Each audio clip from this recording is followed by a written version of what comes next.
Hello, everyone. Imagine a digital library with thousands of books. Finding a right book can take us forever unless we have the right tools.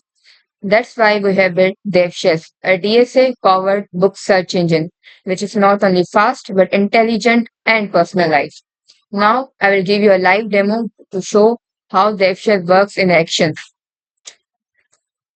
जो हमारी application है वो हमारी launcher class से run होगी और जैसे ही ये खुल जाएगी होम इंटरफेस पे यूजर सबसे पहले यहाँ पे को ट्रेंडिंग बुक्स देख सकता है। उसके बाद यूजर जैसे ही सर्च बार पर कुछ भी सर्च करेगा, जैसे कि हम यहाँ पे जावा कॉन्फ्रेंस बुक को खोल रहे हैं, तो उससे रिलेटेड जो भी टॉप सर्च है वो यूजर यहाँ पे देख सकता है। उसके बाद यूजर अगर यहाँ पे जल्दी जल्दी में कोई स्पेलिंग मिस्टेक कर सकता है, तब भी जो भी उससे क्लोजेस्ट सर्च होगा वो हमारे पास यहाँ पे खुल के आ जाएगा। और यूजर चाहे तो यहाँ पे सॉर्ट कर सकता है किसी भी हिसाब से, रेटिंग के हिसाब से, या अगर उसे किसी पर्टिकुलर कैटेगरी के हिसाब से देखता है तो वो भी यहाँ पे कर सकता है। और क्लियर बटन को करके वो अपनी फिल्टर और सॉर्ट को क्लियर भी कर सकता है। उसके बाद यूजर यहाँ पे जैसे ही किसी भी बुक को खोलेगा तो सबसे पहले वो यहाँ पे उसका कवर पेज देख सकता है, उसका टाइटल, ऑथर, कैटेगरी है, प्रोग्रामिंग लैंग्वेज वगैरह देख सकता है। और जो ये हमारा कवर पेज है वो हमारे पास लोकली सेव नहीं है, वो हमने इंटरनेट से क्लाउड पर लिया हुआ है। उसके बाद जो यहाँ पे नीचे सेक्शन है यूआई टैस्क लाइक का, यहाँ पे यूजर जो भी इस बुक से रिलेटेड बुक्स होंगे वो यहाँ पे देख सकता है। और यहाँ से भी अगर वो चाहे तो वो किसी बुक को ओपन कर सकता है। और जो हमारा रीड बुक है, यहाँ से अगर यूजर चाहे तो वो इस बुक को ओपन करके रीड भी कर सकता है। तो यहाँ से वो किसी बुक को रीड भी कर सकता है। और अगर वो चाहे तो वो यहाँ से डाउनलोड करना है तो वो यहाँ पे ब्राउजर पे भी कर सकता है ये चीज। यहाँ से वो डाउनलोड बटन से डाउनलोड भी कर सकता है बुक को। That was all about our live demo. Let me explain the project structure. So majorly we have two parts, offline system and online system. जो हमने ऑफलाइन सिस्टम इसलिए सेपरेट किया है कि जो हमारी हैवी लिफ्टिंग है हम ऑफलाइन में यूज़ करवा रहे हैं।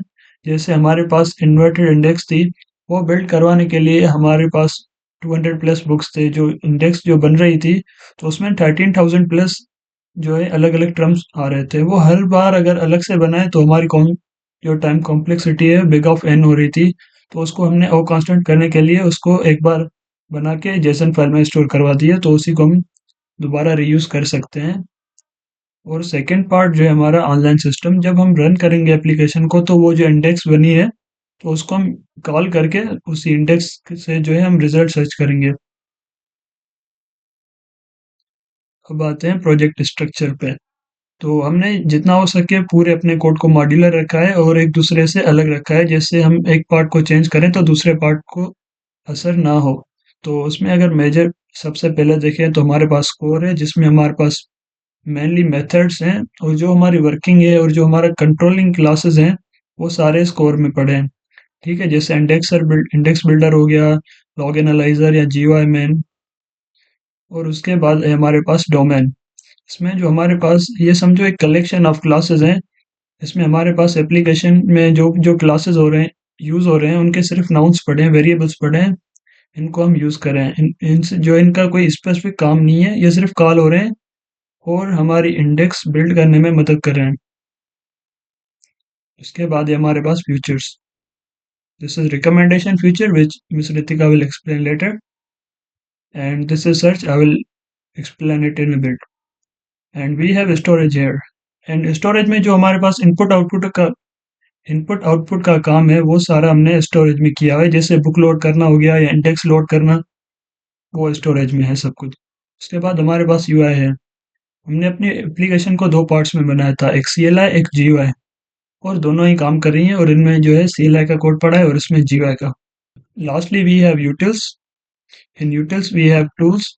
जो जो हमने हमारे पास मेजर काम है वो हमने यहाँ पे स्टोर किए हुए हैं और इनको हम आगे जाके कॉल कर रहे हैं, जैसे टेक्स्ट प्रोसेसिंग हो गई, टीएफ-आईडी कैलकुलेट करना। और लास्टली हमारे पास है रिसोर्सेज। उसमें अगर हम डेटा में जाएं तो हमारे पास बुक डॉट जेसन फाइल है जिसमें हमारे पूरे बुक्स की डेटा अवेलेबल है। और उसके बाद इंडेक्स डेटा है जो हमने इंडेक्स बिल्डर जो ऑफलाइन फैक्ट्री सिस्टम था उसके थ्रू बनाई है। This is our indexer man. इस क्लास का सिंपल काम यह है कि ये बुक लोड करवाएगा और उन पे इंडेक्सिंग करेगा और जो इंडेक्स बन के आएगी वो जो है इंडेक्स डेटा एक अलग से जेसन फाइल बनाएगा और उसमें स्टोर करवाएगा। अभी मैं दिखाता हूँ कि इंडेक्सिंग होती कैसे है। So this is our best form. उसके लिए हम सबसे पहले टेक्स्ट प्रोसेस करते हैं। जैसे हमारे पास अभी स्ट्रिंग है, the quick brown foxes are jumping over the lazy dog. तो इसमें सबसे पहले हम काम करेंगे, हर एक वर्ड को अलग अलग टोकन में कन्वर्ट करेंगे और उसके बाद जो है सभी को लोअर केस करेंगे। और उसके बाद जो जो कॉमन वर्ड्स हैं इंग्लिश डिक्शनरी में, जैसे द हो गया, आर हो गया, उन वर्ड्स को हम रिमूव करेंगे। तो हमारे पास बचेगा quick brown foxes jumping lazy dog. तो यहाँ पे एक मसला ये आ रहा है कि अगर कोई जो फॉक्स सर्च कर रहा है और हमारे पास फॉक्सेस है, तो दोनों सेम ही चीज़ है पर हमारी सर्च इंजन को दोनों अलग अलग लगेंगे। तो उसकी वजह से हमने यूज़ किया है यहाँ पे स्टेमिंग। तो अगर यूज़र फॉक्सेस इनपुट करेगा तो उसको भी हम फॉक्स में कन्वर्ट करेंगे। लेट्स से हमने जो है ऑब्जेक्ट वर्ड लिया है तो इसकी हम इन्वर्ट इंडेक्स बना रहे हैं। इन्वर्ट इंडेक्स में मेजरली तीन चीज़ें आ जाती हैं। फर्स्ट वन कि कौन से डॉक्यूमेंट में वो वर्ड अवेलेबल है, कितनी बार अवेलेबल है, फ्रीक्वेंसी, और कौन कौन सी पोजीशन में अवेलेबल है। This is inverted index. तो क्यूरी प्रोसेसर का ये काम है, जो भी यूज़र क्यूरी देगा उसमें हम टेक्स्ट प्रोसेसर चलाएंगे। जो मेथड हमने शुरू शुरू में यूज़ किया था अपनी बुक के साथ, वैसे ही हम सेम तरीके से उसको टोकनाइज करेंगे, लोअर करेंगे और स्टॉप वर्ड्स रिमूव करेंगे और स्टेम फॉर्म में उसको लेके आएंगे। और उसके बाद हमारा थर्ड क्लास कॉल होगा जो है कोसाइन सिमिलैरिटी, जो हमारी जो इन्वर्टेड इंडेक्स है और जो हमारे पास क्यूरी है, इन दोनों के बीच में कोसाइन सिमिलैरिटी फाइंड करेगा और हमारे पास अप्रोप्रिएट रिजल्ट आ जाएंगे। कोसाइन सिमिलैरिटी से हमें रिजल्ट्स तो मिल गए, तो अब हम उनको रैंक करवाएंगे। इसके लिए हमने मेजरली तीन फ्रेमवर्क्स यूज किए हैं। एक हमने एक मास्टर फार्मूला बनाया रैंकिंग के लिए। इसमें हमने 70% TF IDF यूज किया है। Let me explain TF IDF होता क्या है। TF stands for term frequency and IDF stands for inverted document frequency। TF और मतलब वो जो टर्म है वो पूरे डॉक्यूमेंट में जो हमने क्यूरी दी है या बुक टाइटल है उसमें कितनी बार आ रहा है, और आईडीएफ जो हमारे पास पूरी इन्वर्टेड इंडेक्स है जो डेटाबेस में उसमें जो है वो कितना रेयर है। उन दोनों का हम प्रोडक्ट करवाएंगे तो हमें TF IDF स्कोर मिल जाएगा। 70% हम TF IDF स्कोर यूज करें और उसके बाद 20% हम पॉपुलैरिटी यूज करें। और उसके बाद जो है 10% रेटिंग की, जो हाई रेटिंग बुक्स हैं वो ऊपर आएंगे comparative to low rating books के। जो हमारा रिकमेंडेशन का फीचर है उसे हमने ग्राफ के थ्रू बनाया है। ग्राफ के लिए मैंने एडिजेंसी लिस्ट का यूज किया है। जो हमारी एडिजेंसी लिस्ट है कुछ इस तरह से काम करेगी कि जो भी हमारा टाइटल होगा उससे रिलेटेड जो भी टाइटल्स होंगे वो सब उससे लिस्ट में स्टोर होंगे और उनसे जो भी रिलेटेड उनका स्कोर होगा वो भी स्टोर हो जाएगा। और एंड में कुछ इस तरह से हमारे पास एक ग्राफ आ जाएगा। जो भी टाइटल है उससे रिलेटेड जो भी बुक्स होंगे उन सबका आपस में एक कनेक्शन बन जाएगा और हर कनेक्शन के पास एक पर्टिकुलर स्कोर होगा। और ये स्कोर कैलकुलेटेड होगा based on programming language, author और कैटेगरी के हिसाब से। और इन तीनों को हमने अलग अलग वेटेज किया है बेस्ड ऑन देयर इम्पोर्टेंस। उसके बाद जब हमारी रिकमेंडेशन लिस्ट आ जाएगी उसको हमने पॉपुलैरिटी के हिसाब से सॉर्ट किया है ताकि जो भी हमारे रिकमेंडेड बुक्स है वो पॉपुलैरिटी के हिसाब से रैंक हो जाए। जब भी यूजर सर्च बार में कुछ हाफ लिख के एंटर कर देगा या अगर जल्दी जल्दी मतलब स्पेलिंग मिस्टेक्स कर रहा है तो उसे हैंडल करने के लिए हमने यहाँ पे सजेस्टिव क्लास बनाई है। ये सजेस्टिव क्लास क्या करेगी, ये सजेस्टिव क्लास चेक करेगी कि कोई भी एक टाइटल किसी और बुक टाइटल से कितना सिमिलर है। इसके लिए हमने 65% वेटेज दिया है हमारी वर्ड सिमिलरिटी को और 35% वेटेज दिया है हमारे ग्लोबल सिंबल को। अब ग्लोबल सिंबल क्या करेगा कि हमारा लेविस्टन डिस्टेंस कैलकुलेट करेगा। लेविस्टन डिस्टेंस चलता है कि एक स्ट्रिंग को दूसरी स्ट्रिंग में कन्वर्ट करने के लिए हमें कितने एडिट ऑपरेशंस चाहिए। तो इसी तरह से हमारा सारा स्कोर कैलकुलेट हो जाएगा और जिस भी बुक टाइटल का स्कोर सबसे ज्यादा होगा वो यूजर को शो होगा। हमने अपनी एप्लीकेशन में यूजर को ये ऑप्शन दिया है कि वो किसी भी ऑथर, कैटेगरी या प्रोग्रामिंग लैंग्वेज के हिसाब से अपने रिजल्ट्स को फिल्टर कर सकता है। और ये चीज अचीव करने के लिए हमने एक स्ट्रीम का यूज किया है। स्ट्रीम में क्या होगा, जो भी हमारा कैटेगरी होगी या जो प्रोग्रामिंग लैंग्वेज होगी उसके हिसाब से हमारे स्ट्रीम में रिजल्ट सारे स्टोर हो जाएंगे। हमने हमारे एप्लीकेशन में कोई ऑप्शन दिया है कि multiple categories, multiple author, multiple programming language में अगर इनमें से कुछ भी पर्टिकुलर चाहता है तो उसमें फिल्टर कर सकता है रिजल्ट्स को। ये चीज अचीव करने के लिए हमने यहाँ पे स्ट्रीम का यूज किया है जिसमें कि जो भी हमारे फिल्टर रिजल्ट्स होंगे उन पर्टिकुलर चीज के हिसाब से वो एक लिस्ट में ऐड होते जाएंगे। जब यूजर सर्च बार में कोई भी रिजल्ट सर्च करेगा और उसके बाद अगर उसे चाहिए कि जो भी रिजल्ट है वो टाइटल या फिर रेटिंग के हिसाब से सॉर्ट होकर आए, तो उस चीज को अचीव करने के लिए हमने यहाँ पे जो बाय डिफॉल्ट ट्रिम सॉर्ट होता है उसका इस्तेमाल किया है।